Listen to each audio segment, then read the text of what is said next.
Hi hello welcome to our channel. Like share subscribe my channel. ఈరోజు నేను చేయబోయేది ఆలు కర్రీ. కావలసిన పదార్థాలు: ఆలుగడ్డలు, టమాటా, మిరపకాయలు, కరివేపాకు, ఉల్లిగడ్డలు, వెల్లుల్లి కట్ చేసుకోవాలి. అన్నీ స్టవ్ ఆన్ చేసి బౌల్ పెట్టి తగినంత ఆయిల్ వేసి ఆవాలు, జీలకర్ర, వెల్లుల్లి, మిర్చి వేసి కలపాలి. వేగాక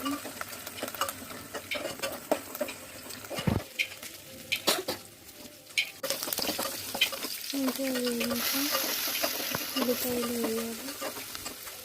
ఉల్లిపాయలు వేసాక మంచిగా వేగాక కరివేపాకు కూడా వేయాలి. అందులో వేయగా పసుపు వేసి మంచిగా కలపాలి. కొంచెం అందులోనే టమాటాలు వేసి మంచిగా వేయాలి.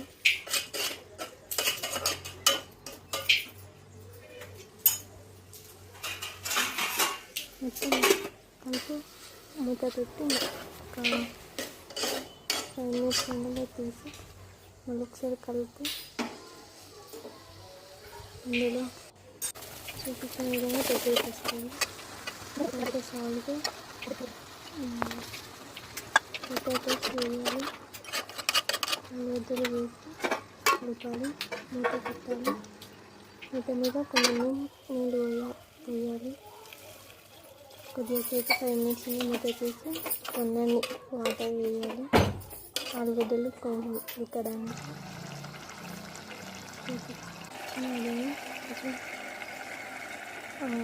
ఆలుగడ్డలు ఉడికినాక ఒక 5 మినిట్స్ అయినాక మూత తీసేసి స్టవ్ ఆఫ్ చేయాలి. రెడీ మన టేస్టీ ఆలు curry. Like share subscribe my channel.